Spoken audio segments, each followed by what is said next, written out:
Hey, what's going on, guys? Flick here, and welcome to the first episode of a fun mini-series. This is going to be the World Cup run with the US men's national team, and officially under contract, I am still with Liverpool, but the board is well aware that I will be departing the club following the end of World Cup 2018. So for the time being, my full attention will be going to the US men's national team, and I'll be doing everything that I can to allow us to advance as far as possible in the World Cup. My goal is to get out of the group stage, but we're going to look to compete with the world's best and just see how far we can get with this team. Similar to the Liverpool Career Mode, I would love to keep the press conferences going in this mini-series, so after this episode, consider dropping a comment down below if you have any initial thoughts on the team. I'll look to answer a few questions at the start of the next episode. But now that you guys do know what's going on, it's time to get to know a little bit more about this US men's national team and where we stand.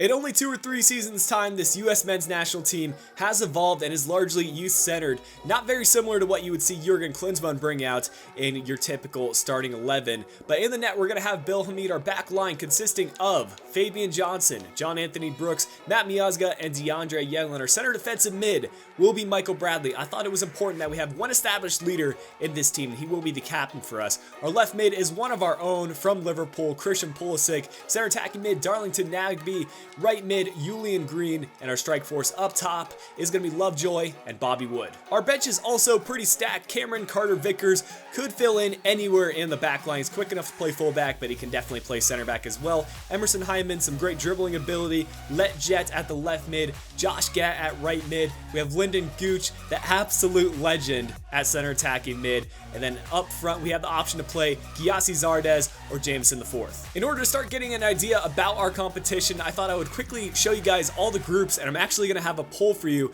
Out of the ones that I have listed in the poll options, which one do you guys think are the group of death? There's always one of them in a World Cup or Euro competition, and I want you guys to let me know which one you think is this group of death. But looking at our group in particular, we've got some tough teams, but I think we can advance out of this group. Germany being the clear powerhouse, and they're going to be the first match we do play against. So we're going to see how we fare against the former World Cup champions. Hungary also in our group, and Cote d'Ivoire. And in regards to Cote d'Ivoire, you know, they have some decent players, but the players that you associate with Cote d'Ivoire, like Yaya Toure, are getting up there in age, and I don't think they're as good as they once were. But with 3 matches to play in the group stage, I think it's about time that we get into the match against Germany. We're going to have to be coming out with our A game if we do want to pick up a draw or even a win in this match, and we'll see how this team does play. I haven't used them too much before, but we've got a couple of players that we are familiar with, and I'm going to be relying on them to get us some goals. For those of you that have been around the channel for a while, you'll know that this game will have certain significance for me. I'm half German, half American. I was born in Germany, but I've spent most of my life here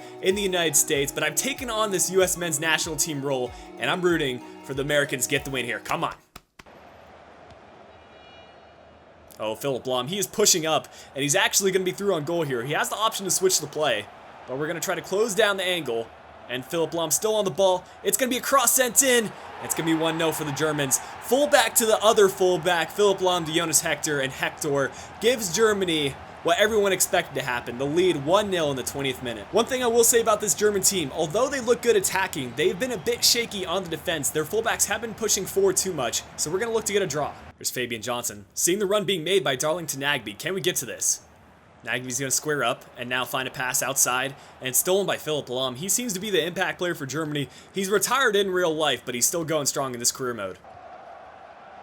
This could be 2-0. It's Marco Reus through on goal. He's been able to grow a ton with Liverpool, but he options to sweat it. Not sure why he chose to do that. And Germany really mess up on a chance that could have put him up 2-0. It's been a shaky start to the game for us. Not a single shot on target. We're doing all right possession-wise, but Germany is clearly showing their dominance, and I think we need to make some changes. 2 changes to be made right now. Josh Gatt is a player that's not highly rated, but he plays very well for me in FIFA, so I'm going to bring him on at the right mid for Julian Green. And finally, we're also going to bring on Jameson IV at the strike position, swapping him for Bobby Wood. There's Bellarabi on the ball. That's a good bit of defending by Fabian Johnson, but Bellarabi gets it back, and it was nearly 2-0 again for Germany, this time off the post. We're getting lucky. We need to start converting on one of our own chances. And you can see how far Germany push up. Their fullbacks practically join the attack every time, and maybe we can get him to pay here. Darlington Nagbe trying to cut this one inside. 4 German defenders around him.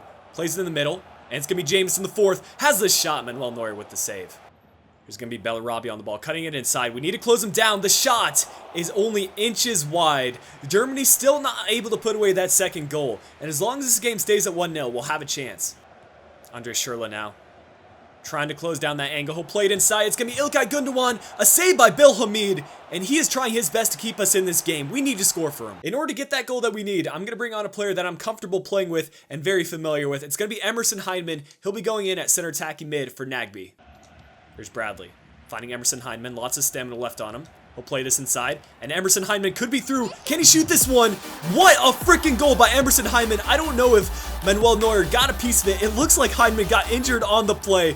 But man, collect the ball. What a goal by the young American, and suddenly we're tied up with Germany. We'll take a look at this replay. It was a nice bit of passing, and did Manuel Neuer get a piece of it? I don't think so. It was just a clinical finish by Emerson Hyndman, and I think some of that Liverpool training came in handy. At this stage, I'm going to go ultra defensive. A draw with Germany would be more than enough for me, and I'm not going to let Germany get a second. I don't know what it's been about long shots lately, but I've been scoring a ton in the Liverpool Career Mode, Coutinho in the series finale, and now Emerson Hyndman in our first match with the US men's national team. Against all odds, we get a draw against one of the world's best teams, and by far the best team in our group. I think this point will be crucial for us in the group stage. Following that game, it'll be Côte d'Ivoire who takes the lead in our group with the 3 points and the win against Hungary. And I can bet you that Germany will look to come out and get a win against Côte d'Ivoire. We're taking on Hungary, and that could put us in the first place spot. This team will be largely unchanged for our next group stage match against Hungary. One change I have made though is giving Gyasi Zardes the start at right striker. Although he's not a fan favorite in real life, he plays well in FIFA. He's got 4-star skills, and I think he could provide some versatility to this team. Out of the 4 teams in our group, I would say that Hungary and ourselves should be considered as the underdogs. So this will be a battle to pick up points. I don't want to get anything less than 3. Let's go out and get it. Christian Pulisic cutting between the Hungary defense. Now playing this one inside. It was a decent bit of a play, but we're going to regain possession with Darlington Nagbe. Cracking a long shot. Why not? We can't seem to go ahead and pass the ball towards the goal, so why not shoot it from long range? Hungary have been looking good defensively, but on the attacking side of things, they haven't really tested out our defense. But now getting into our territory, they'll play this one to the left. It's going to be Zuzak trying to cross this one in.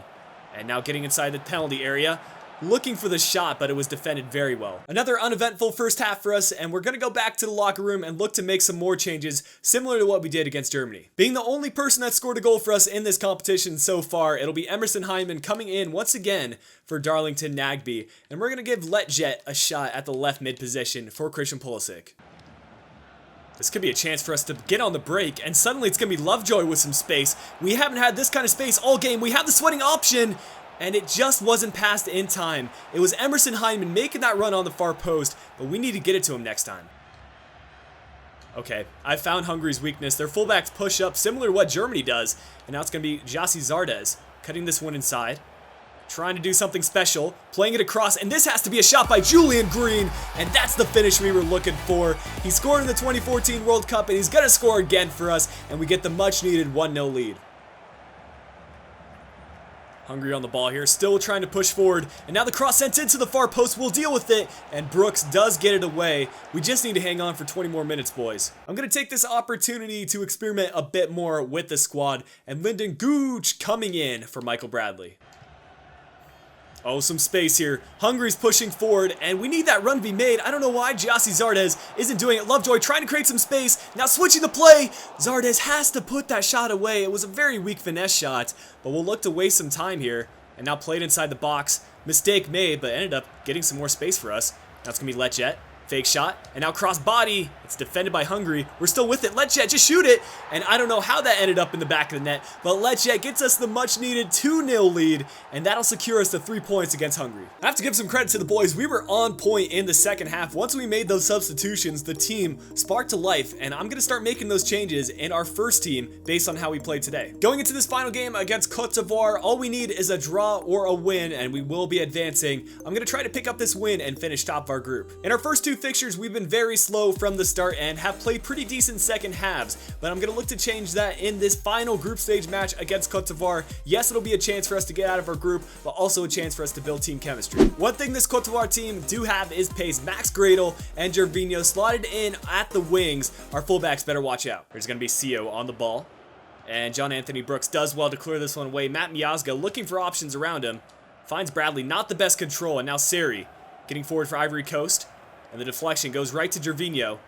He's going to cross this one in. And Bill Hamid with a huge save. Big time stops for us so far in this World Cup. And that's the reason I did choose him.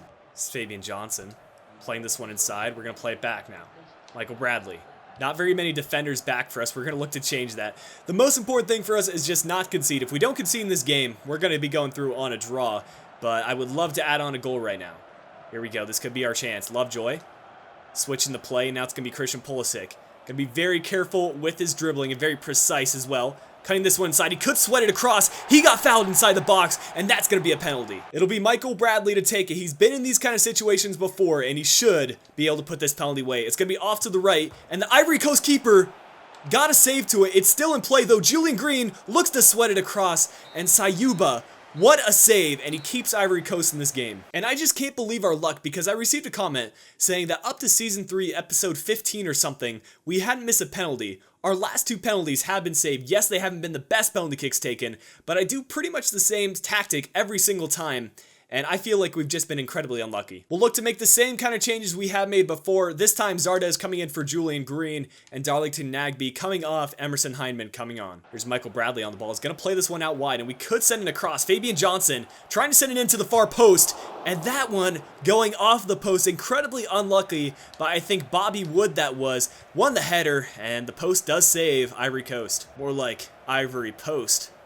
One more change being made. Lovejoy's getting a bit tired, so we're going to bring Jameson the 4th on and swap the 2. There's Bobby Wood spotting around the middle.